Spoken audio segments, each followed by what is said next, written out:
and again, my part of this. As this hearing is fully virtual, we must address a few housekeeping matters. For today's meeting, the chair or staff designated by the chair may mute participants' microphones when they are not under recognition for the purposes of eliminating inadvertent background noise. Members are responsible for muting and unmuting yourselves. If I notice that you have not unmuted yourself, I will ask you if you would like the staff to unmute you. If you indicate approval by nodding or some other strange gesture, please let us know. Staff will unmute you at your microphone. Unmute your microphone. I remind all members and witnesses that the 5-minute clock still applies. If there is a technology issue, we will move to the next member until the issue is resolved, and you will retain the balance of your time. You will notice a clock in your screen that will show how much time is remaining. At the 1 minute, the clock will turn to yellow at 30 seconds. I will gently tap the gavel to remind members that their time has almost expired. When your time is expired, the clock will turn red and I will begin to recognize the next member. In terms of the speaking order, we will follow the order set forth in the House rules, beginning with the chair and ranking member. Then members present at the time the hearing is called to order will be recognized in order of seniority. And finally, members not present at the time the hearing is called to order. Finally, House rules require to remind you that we have set up an email address to which members can send anything they wish to submit in writing at any of our hearings or markups. That email address has been provided in advance. This afternoon, we welcome the chair of the Securities and Exchange Commission, Gary Gensler. Mr. Gensler, thank you for being here today. The SEC protects investors, helps secure our markets against fraud and manipulation, and promotes capital formation. And like most federal agencies, its work has changed in profound ways because of the pandemic. I'd like to briefly mention 4 areas where we hope to gain insight into the SEC's recent activities and future resource needs. This information will be vital as we get started in earnest on crafting this year's appropriation bills. First is the issue of emerging financial technologies. The market for non-fungible tokens, cryptocurrencies, and other digital assets has exploded. While these have created significant wealth and value, these markets also feel like a virtual Wild West. They have led to extreme market volatility, theft, pump and dump schemes, and other issues that hurt retail investors. I look forward to learning more about the work the SEC is doing in cooperation with other federal agencies to help bring more order to these markets. Second, we are not just seeing innovation in financial products.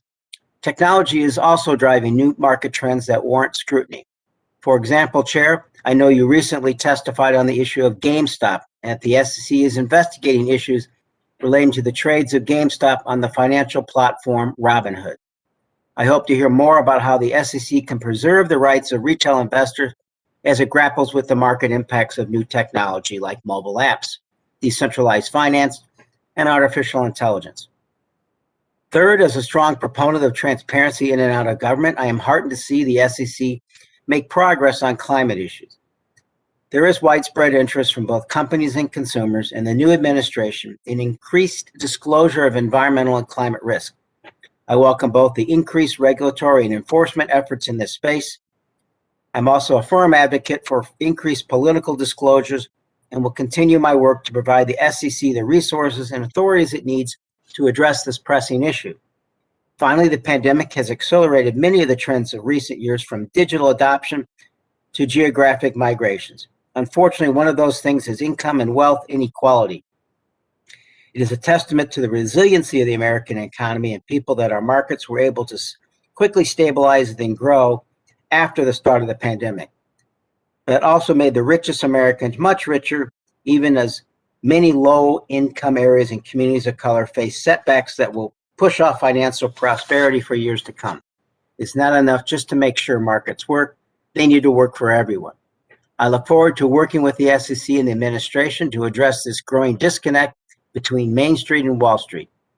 Chair Gensler, I realize that the SEC shares jurisdiction of these issues with other agencies that this subcommittee oversees, including the Department of Treasury and Federal Trade Commission. We also welcome your comments on how we might be able to facilitate more cooperation with these agencies and other parts of the federal government to ensure that you can work most efficiently. Before I turn to the chair for this statement, I would like to recognize our ranking member, Mr. Womack, for his opening remarks. Thank you, Chairman Quigley, and welcome to the committee. Chairman Gensler, congratulations on your confirmation. We look forward to hearing from you today. The SEC plays a critical role in protecting investors, maintaining fair, orderly, and efficient markets, and facilitating capital formation, all while overseeing approximately $100 trillion in securities trading annually in U.S. equity markets. I believe it's important to build on former Chairman Clayton's efforts to improve the investment experience for Main Street investors. It's also critical that the SEC helps to facilitate the formation of capital for American companies, and more so now as the economy recovers from the pandemic. We must promote a market environment that is worthy of the public's trust. I'm concerned with cyber threats to both SEC systems and market participants, and I'd like to learn how the SEC is managing these threats. Despite the efforts of my chairman there, I'm a bit concerned about the SEC getting involved in areas that are a little outside its core mission, such as climate change and political spending. The EPA is the primary federal regulator for climate change. The FEC is the federal regulator for campaign spending.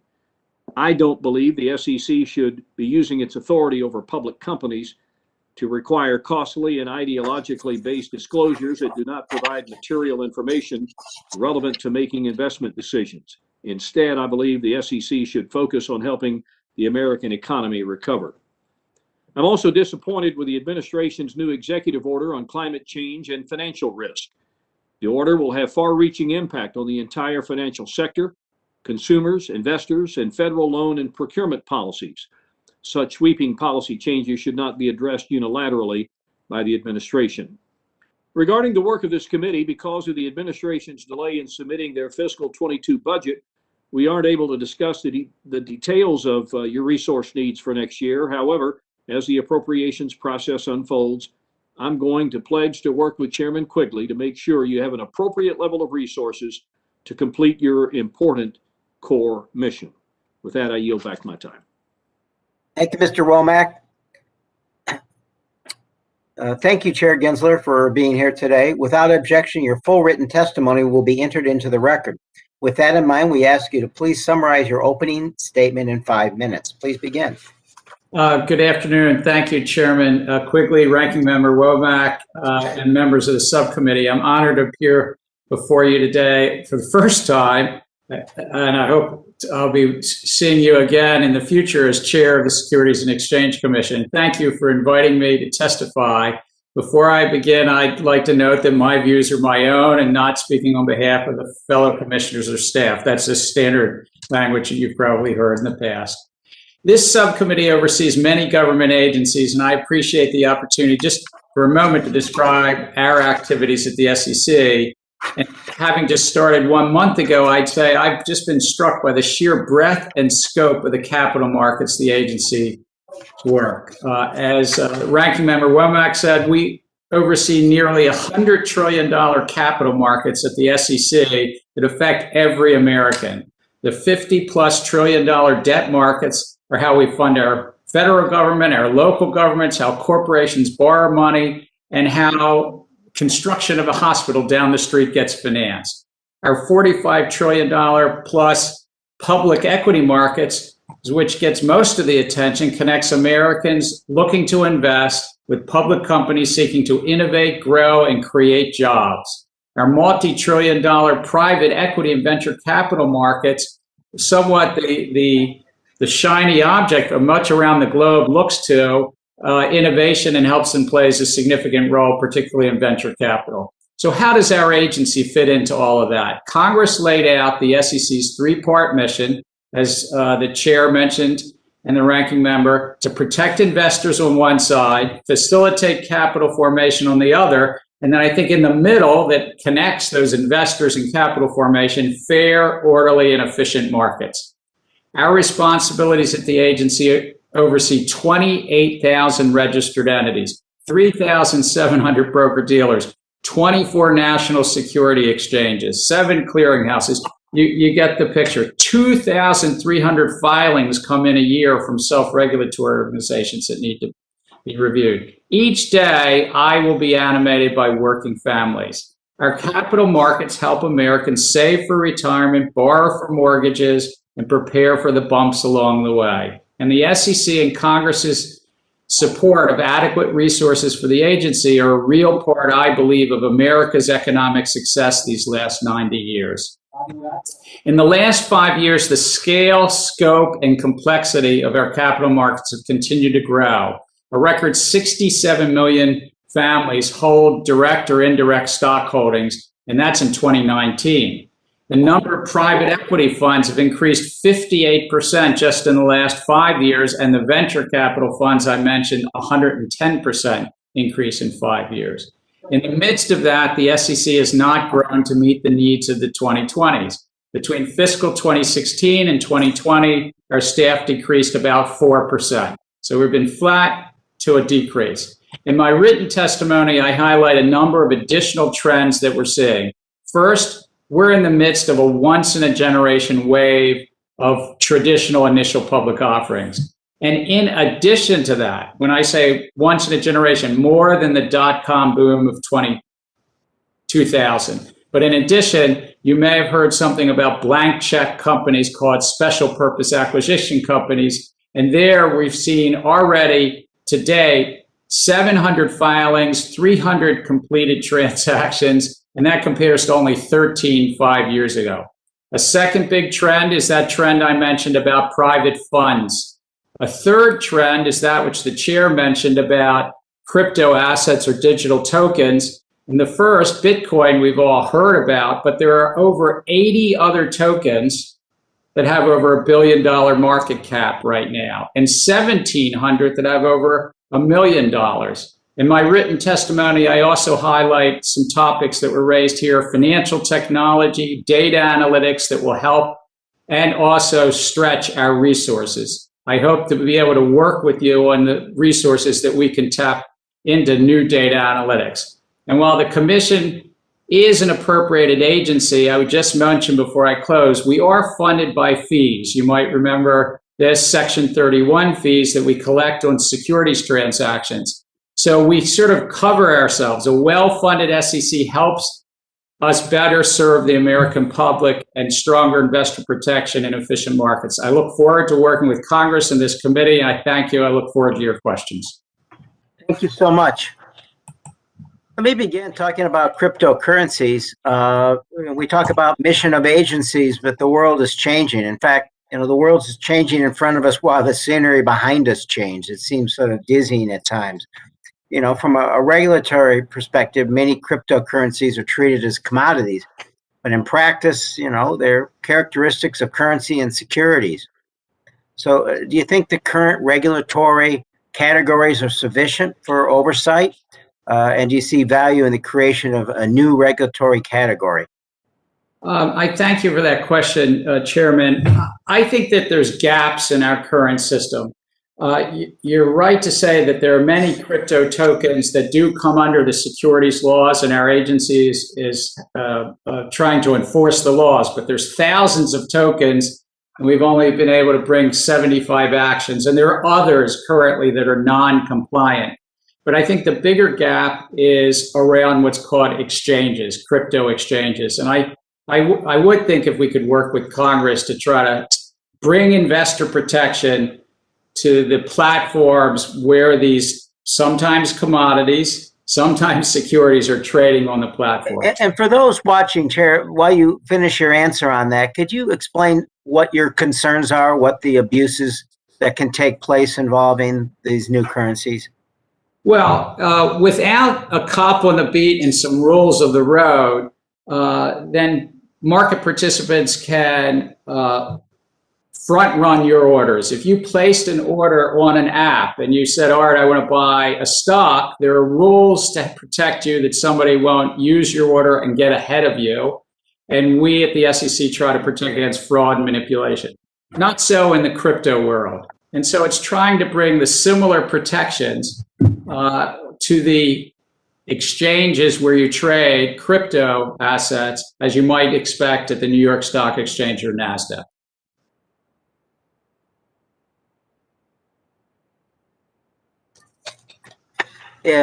In your work with the other agencies as you started, like Treasury and the Futures Trading Commission, do you think that you're able to clearly split jurisdiction with these agencies so far?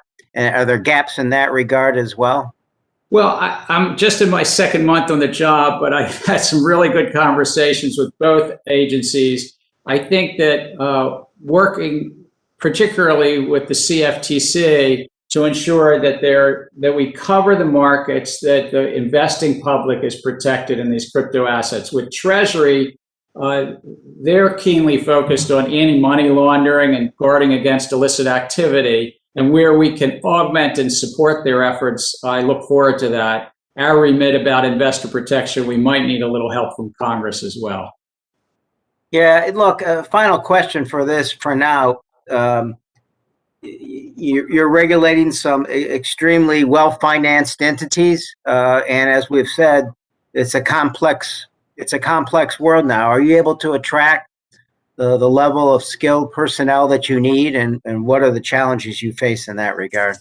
I've been very impressed with the career staff at the agency, but you're right, it's always a challenge, and we'll talk about technology in a bit as well. We only spend about 16 or 17% of our budget, about $325 million a year on technology, which is less than probably some large firms spend in a month, or some of them even spend that much in 2 weeks. So we're nimble and we're efficient, but we're under-resourced compared to some of the big players in finance. No, I think some of these entities' marketing budget dwarfs yours, but I have every faith in your force, and I appreciate their work.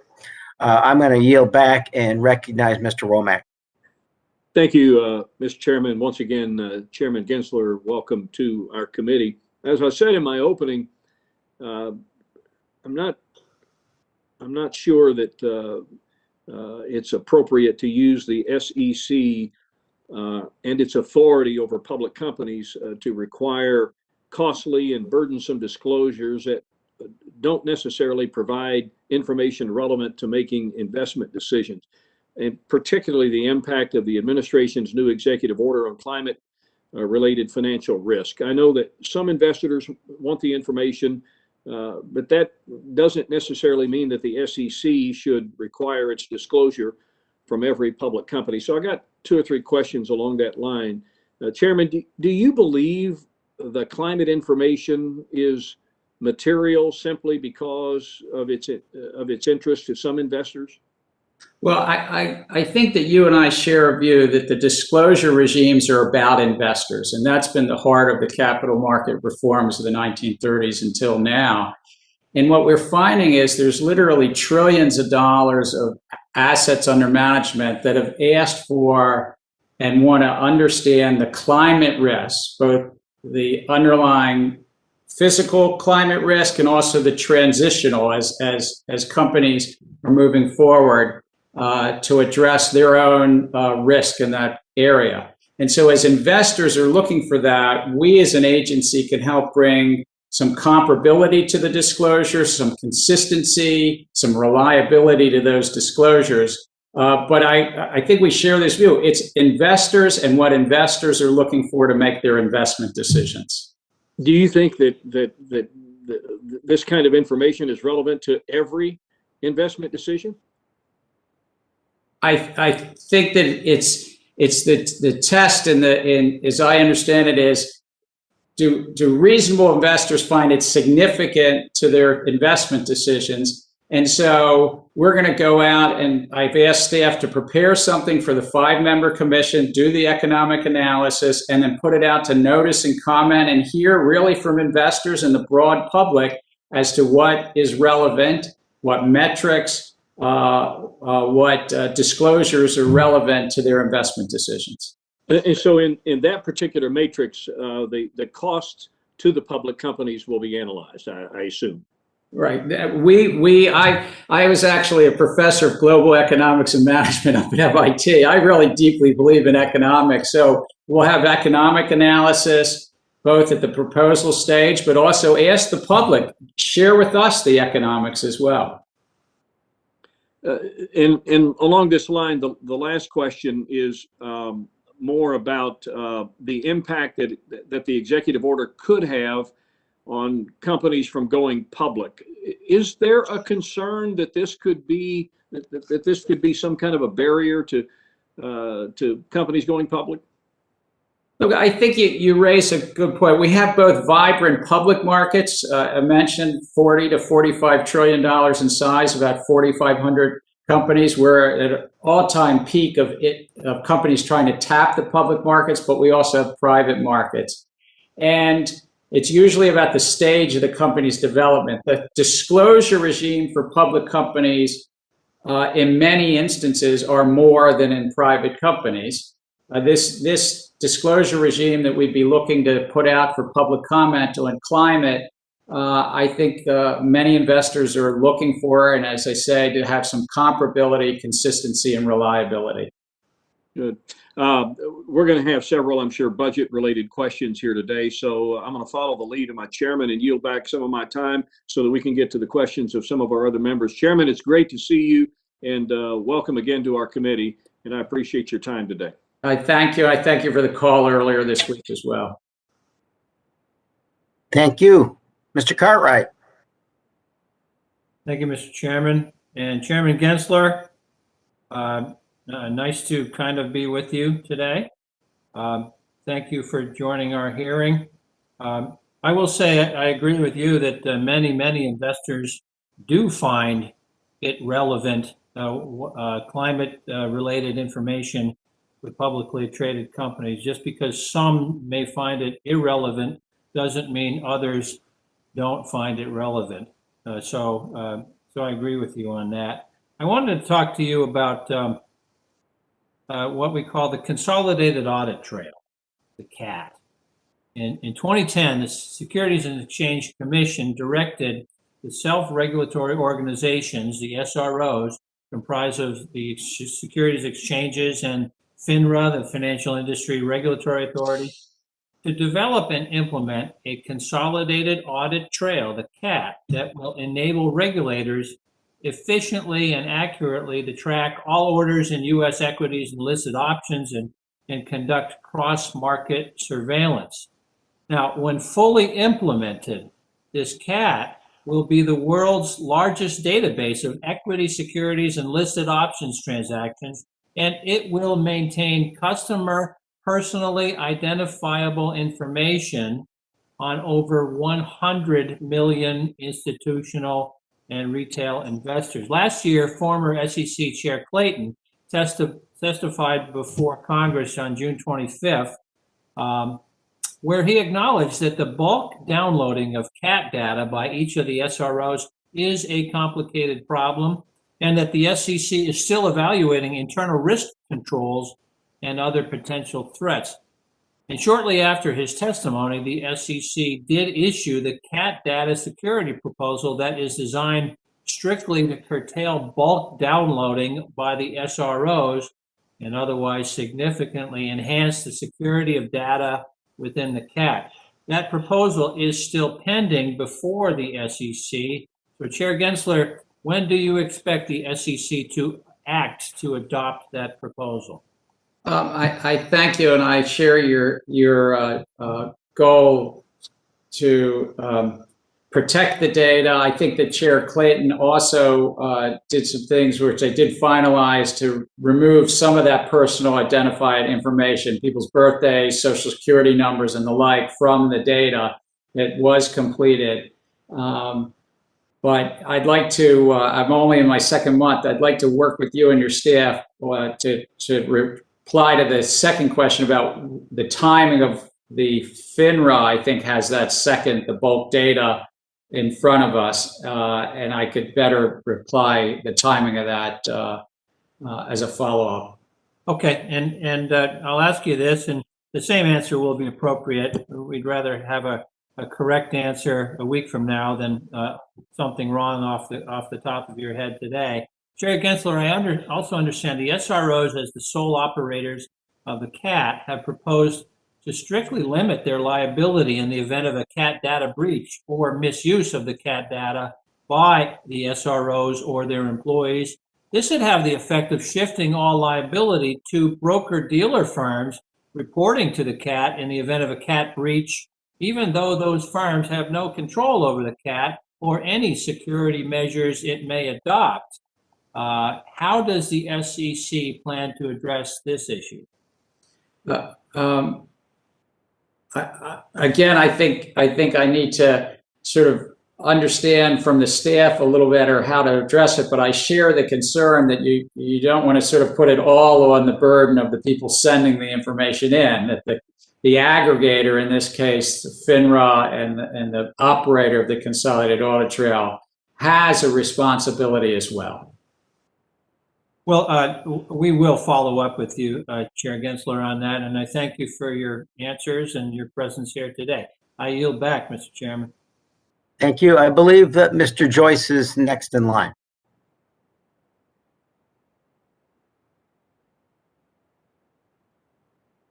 Could you defer, if you don't mind, Mr. Chairman, to Mr. Stewart? Certainly. Okay, Mr. Stewart.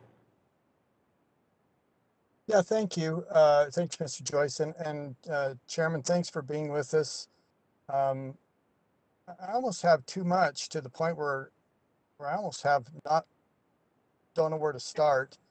And I guess I would just come back and ask you to define a little bit for me, or to maybe explain a little bit some of your thinking regarding, and Mr. Womack alluded to this, or talked about this briefly, but could we discuss primarily this idea of requiring more information, whether it's in the environmental area, which is, I know, the focus that some people have concerns about.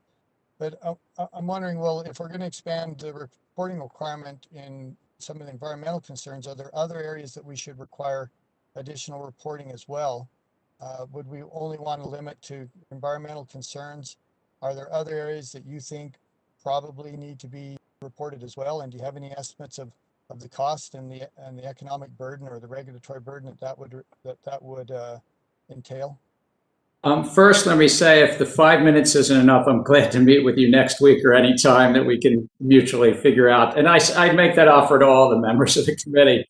But in terms of disclosure, I think that each period of time we should be animated by investors. So what investors might have wanted in the 1960s might be different than the 2020s, which might be different than the 2030s. But right now, there is significant interest from investors to understand climate risk and from the issuers, and to bring some consistency. A lot of companies are doing this voluntarily, and there's a little bit of differences of what they're reporting, so it's not comparable either. Secondly, I think we are going to take up, I've asked staff to make recommendations around human capital. The value of a company is often very entwined with the employees, their turnover, where they're located, the pay levels and the like. And so that is a second area. I've asked staff to serve up something for Commission on climate risk disclosure and human capital disclosure. We are thirdly considering something around cyber protection, and a number of members have already asked about cyber, but just how issuers are looking at and how they're ensuring for their own cybersecurity.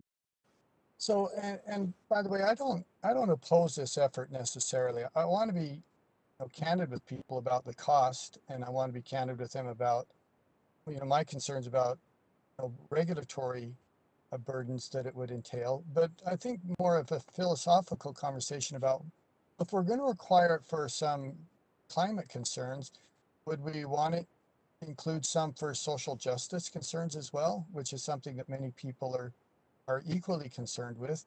And if we open it to that, are there other things that we may regulatory require? And Commissioner, Chairman, you bring up something really quite interesting. You said that a lot of companies are interested in this. Why not let the market drive that?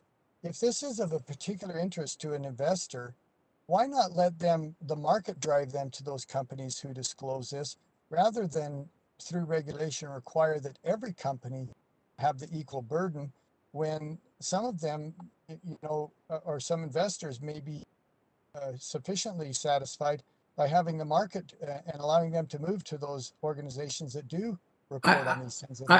I think it's a very good question. I think it's embedded in a debate about when some standardization so you can have comparability and you can see across the issuing. We have about 4,500 public companies, and you're right that it might be more relevant to some than others, but to have comparability across the ones that report.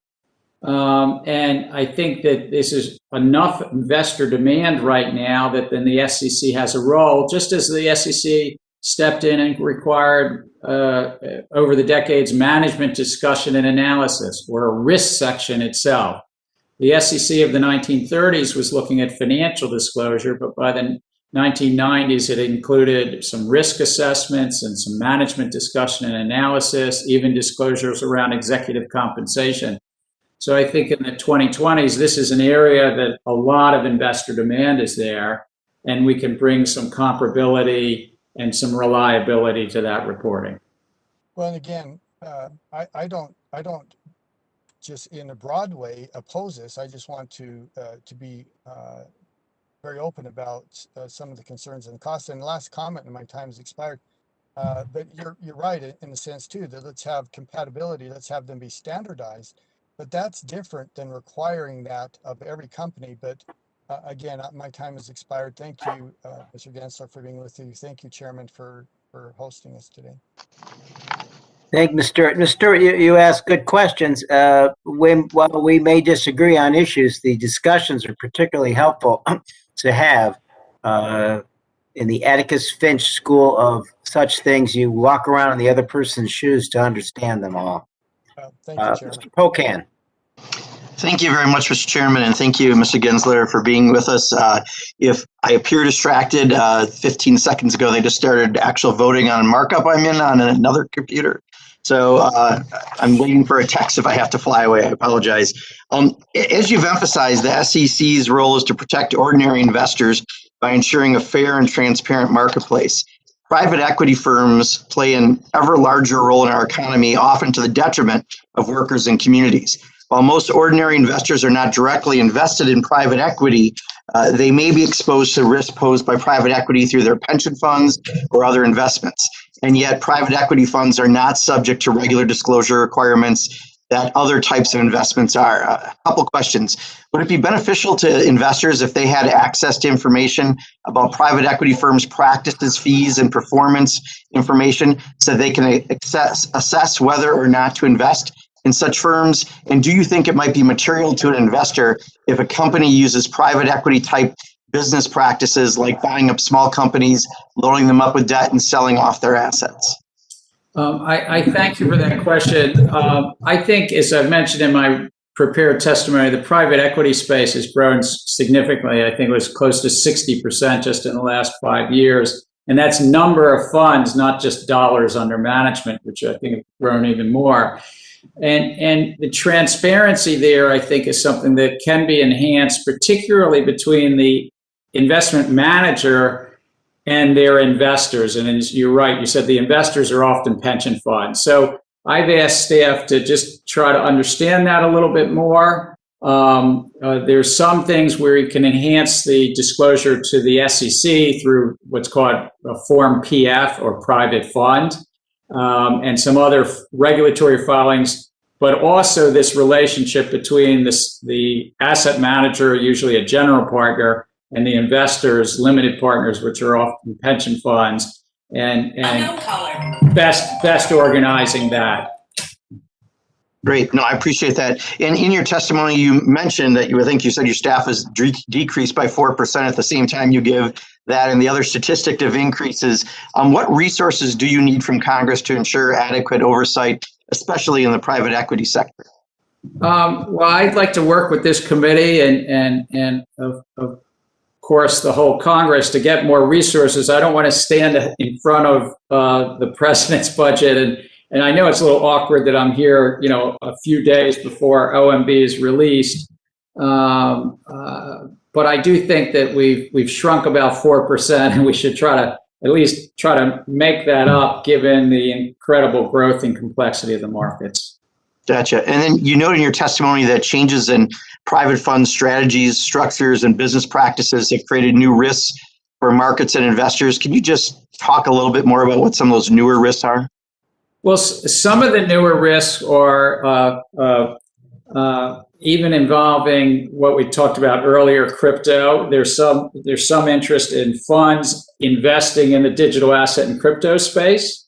And then it's also some of the mechanisms that the sponsor is trying to earn fees from the portfolio companies. This was highlighted about 8 years ago in a speech at the SEC, but sort of really looking about how that disclosure and how that relationship works between the general partner, the advisor, and the investors in their funds. And that there are some general partners that have asked their limited partners to sign agreements to say there's no fiduciary duty between the general partner and limited partner, which is sort of wasn't the way it was when I was growing up in the financial world. Great. And in less than a minute, I'm not going to try to ask you questions about stock buybacks. We'll submit a question series on that. But I'm not familiar with the special purpose acquisitions you talked about that are relatively new. If you have any good information on that, could you share that with us? I'd love to learn a little more about those. I'm glad to send it. It's basically a company that has no operations and raises money from the public, thus blank check, and then says we have 2 years to take the money you just gave us to find a target and to buy a target. And then when they find the target, sort of take that company public. They've just taken off like, might say wildfire in the last 6 months, and there's hundreds of them, as my testimony said. And there's some real questions about who's benefiting and investor protection. Great. Appreciate that. Thank you, Mr. Chairman. I yield back. Thank you. Mr. Amade.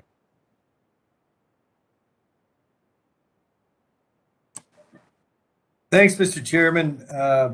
To you, Chairman Gensler, I'm gonna go ahead and take you up on your gracious offer that you enunciated during Mr. Stewart's questioning about we'll hook up with you later instead of trying to see if we agree on religion or politics in 5 minutes or less. And Mr. Chairman, I never like to publicly disagree with you on something, and so I will agree with you that perhaps Mr. Stewart's questions were okay, but the camera angle was all wrong on that, in my humble opinion. Well, I saw somebody cut him off. I was concerned. I'm like, obviously there's got to be some law in Utah for doing what he just did abundantly in the record. And with that, I will yield back, Mr. Chairman. I look forward to meeting you in another time and moment, whenever you want, by the way. Yeah, Chair, I want you to call me when you finally realize that you regret making that broad offer. But I recognize Ms. Lawrence. Thank you. This is quite an interesting hearing. So I want to say, Chair Gensler, you have so many things on your plate, and I want to bring up one that probably a lot of attention is being given to. Yesterday marked the 1-year anniversary of George Floyd's killing, calling for greater attention to systemic racism and investors demanding companies to do more to advance racial equality. For change to truly be realized, companies need to take a look at their own internal processes. Study after study demonstrates that diversity and inclusion is correlated with the company's profitability and performance. Has the SEC issued any new rulemaking or advisory opinions on this topic recently? Does the SEC plan to prioritize this issue in the coming months? I thank you for that, Congresswoman, and the tragic loss of George Floyd is on all of our minds, and we have so much more to do as a nation to address, as you said, systemic racism.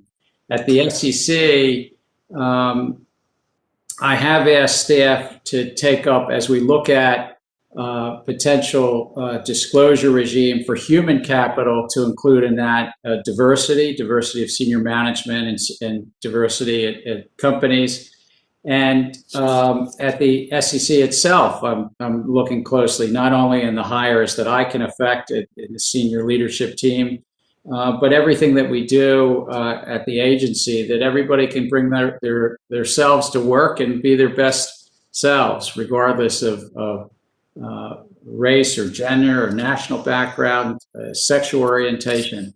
But this week's 1-year anniversary is a real moment to reflect. I think that we've got so much work to do in this country. Thank you. I look forward to your leadership. You have mentioned that new technologies like Robinhood and other mobile apps increase access to capital markets, but present new policy questions. What can the SEC do to ensure that users of such apps are knowledgeable about the risks of trading and investing? And what comes to mind is that if you enter into these app locations, there is a disclaimer or warning that will go to the user. I think you're right. I mean, one of the challenges, and we see this throughout our economy, is that when we use applications, I mean, I'll admit it, I don't always read the fine print and the detail. How can I in such a small device? And so they've brought greater access, much greater access, but at the same time, in the financial world, they're leading to greater activity. And in some places, it's okay. It's okay if, for instance, a streaming app knows that I'm kind of a rom-com guy, and I am. And so I might lose 90 minutes watching a movie. By the way, my favorites you can ask me about privately. But if you trade too much on a mobile app, economic studies show you probably have lower returns. And so I've asked staff, we're going to put out to comment to get advice on the use of behavioral prompts that move folks to move and trade more often. Investing is a good thing. We want to encourage investing, but its question is whether it's this day trading and things like that, or opening up a margin account or an option account when you don't, as you say, fully been informed about the risks of these accounts. Thank you for that. And since everyone else is asking for some personal time, I just feel compelled, Mr. Chair, to ask for a personal one-on-one. I don't want to be left out. Yeah, oh my God, Chair Quigley, you're right. And my wonderful head of Ledge Affairs, Kevin Burris, is going to be upset with me after this hearing. No, I think he was upset when he heard it. All right, live and learn. Ms. Lawrence, are you through? I yield back, sir. Thank you, Mr. Chair. Very good. Mr. Joyce, do you wish some time? Yes, thank you, Chairman Quigley. Chairman Gensler, I would just like to come when you have Amaday in. I don't even want to question. I just want to watch that. Can you hear me? Yeah, I can hear you. I want to follow up a little bit on what Ms. Lawrence was talking about in the aftermath of the January, the volatility with GameStop. I've heard from many individual investors here in Northeastern Ohio are concerned that retail investors do not share a level playing field with large institutional investors, particularly in this rapidly changing market. And I know you have a team that's studying that. Can you preview any of the overarching takeaways they've gathered so far? So I think that you're like so often the voters are smart. I think what they're raising with you in Ohio is that it's not always a level playing field. That's what we're trying to ensure. So our current equity market structure, if any one of the 10 or 20 of us that are on this call were to enter an order into our mobile application and say we want to send a market order to the market, by and large, that doesn't go to the big stock exchanges we know, like the New York Stock Exchange or NASDAQ. By and large, that is being bought through something called payment for order flow by financial firms that are wholesaling those trades. Well over 90% of those transactions are flowing through the markets to a small handful of firms. And And so are they really getting best execution? As I say, is best execution really best execution? And brokers handling things, so there's a rule that says best interest. Is best interest really best interest? And conflicts have existed in the financial market since antiquity. This is not new, but it's how we sort of address that, what we address through disclosure, and what we address sometimes through saying, no, there needs to be rules to ensure more. So I think we will be doing some things around market structure in the stock market based on what we learned in January in those market events. Well, that's good to hear, and I look forward to that, sir. I was excited about the SEC's announcement in November on its final rule changes to harmonize and improve an exempt offering framework that was outdated and burdensome for entrepreneurs and investors alike. I'm hopeful that this simplified framework will facilitate access to private markets for more investors and help small businesses with their capital formation. Is the SEC still committed to the smooth implementation of the policy adjustments and similar regulations which improve private markets for investors and help small businesses grow? We're committed to formation of capital for small businesses. A little bit about myself. Neither of my parents went to college, but my dad took his mustering out pay out of World War II, which was $300 in those days. And he started a small business, a vending business. Never had more than 35 employees in Baltimore, but it sent all of us 5 kids to college. So I'm a product of small businesses. He didn't tap the public markets, but his bank did. I know that, and when he needed some money, and the 400 bars that he had cigarette machines and pin games and bars. Small businesses in my blood. Well, that's good to hear. Thank you for your time today, sir. And Mr. Chairman, I yield back. Thank you. Ms. Torres. Thank you, Mr. Chairman and Chair Gensler. Thanks for coming to our committee today. As a regulator, I applaud your efforts to focus on competition and consumer protection. My questions are about the effect of consolidation and conflicts of interest in the nationally recognized statistical rating organizations NRSRO system. In 2020, there were 9 NSROs operating, but the 3 largest controlled 95.1% of the market. An issue that will likely exacerbate market consolidation is when large NRSROs buy up the companies and provide the data needed for developing ratings. So has your office examined the potential impacts of large NRSROs controlling access to the data on which others must rely? If I might just generalize a little, because I'm only in my 2nd month in the role, but I think you raised an important point about data, not just for credit rating agencies, but elsewhere in the financial market, that we found in our modern 2020 economy, the data is so valuable, as you mentioned, and the concentration of data. I think we're seeing that in the market making, even in the events in January, which we talked about earlier with other members of the committee. There's a concentration of market making. And as you're right, there's this concentration in credit rating, where there's the 3 big ones that have 95% of the market. We examine and we oversee these credit rating agencies, but I think the point about data and the concentration, not just there, but elsewhere in the capital markets, is one that we'll be studying and potentially suggesting enhancements in our rule sets. I hope that you will report back to our committee any of your findings that you have, so that we are able to work with you on this really important issue.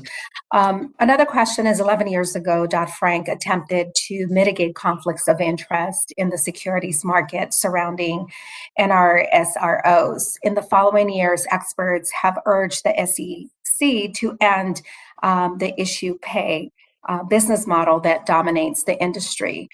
This business model allows issuers of securities to pay credit rating agencies for ratings, which has led to inflated ratings. That SEC has never fully addressed conflicts of interest.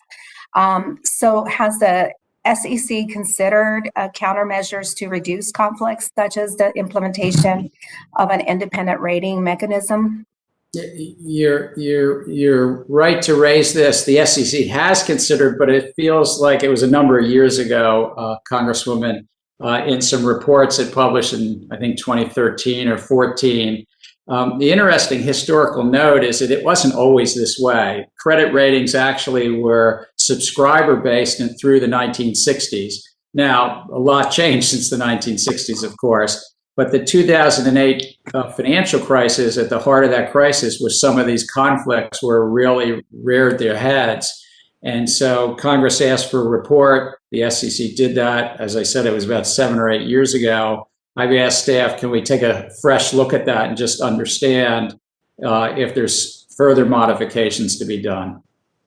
Chair Gensler, thank you again for coming to our committee. I urge you to, put all your attention to these issues, and I welcome an opportunity not to continue our discussion in a private setting, but in a public setting. So my constituents and all Americans that depend on these credit rating agencies can fully inform themselves of the issues that we have. Thank you, and I yield back. Thank you. That completes the first round. I think we'll do something of a modified second round if someone has a few questions. And the reason I said that, Mr. Womack, you mentioned that you might have an additional one when you spoke before. Yeah, I just want to ask, and probably a bit unfair to ask the chairman about the impact of COVID, but I do know that particularly and I'm sure we all have companies that have done a lot of telework as members of Congress have. I understand the SEC will spend about $100 million on rent this fiscal year, but because of the pandemic, most SEC staff have been teleworking for more than a year. Chairman Gensler, dive down on that subject just a minute. What have you heard? What have you learned in your conversations with staff about impacts of COVID, staff production, and whether or not we're going to see an emphasis within the SEC as we have in a lot of companies? And I've got some big ones in my district that teleworking has worked for them, and there will be an expectation that that model is going to be prevalent going forward. Help me understand that concept from the SEC perspective. No, it's a very good question. First, I would say too many staff and even myself have lost family members to COVID. So I think first that's what I'm hearing, and that's been hard. But in terms of the SEC is right, it went mandatory remote in March of last year and is still mandatory remote. And what we found is the productivity has been pretty high. There's some challenges. Don't get me wrong. There's some challenges, particularly for new employees, and that certain communities aren't built in the same way. We are already thinking about, and we'll be working with the bargaining unit as to how we might expand telework. But there's been most definitely, even in my 6 weeks, employees are saying, can we, as we come back into our 12 regional offices in DC, can we look to expand that? If we do that, I think you're right as an appropriator to think it might lower the need in square footage. And this would be over the multiple years because leases don't come up, every month. But I think that there's some possibility there in terms of square footage. Yeah, so there could be some savings down the road, but I would agree with you. It's probably a bit premature to determine what the final outcome is going to look like. But I've heard from some of my larger companies that business as usual before the pandemic is probably not going to be the way forward for the next few years, that they're going to continue to experiment with that and reduce travel. A lot of travel costs associated with it as well. But anyway, that's all I have, Mr. Chairman. Chairman Gensler, thank you again for your time today. And assuming after you meet with Mark Amaday and are still wanting to be the chairman of the SEC, that we'll have an opportunity to visit face to face very soon. I look forward to it. Inquiring minds want to know.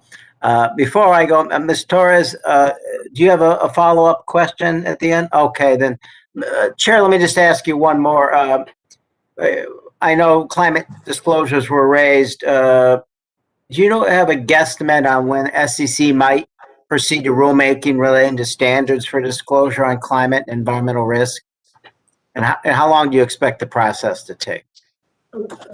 Well, the process, we have an open comment file right now where it's not a rule, but it's my predecessor, Acting Chair Lee, had put out some questions.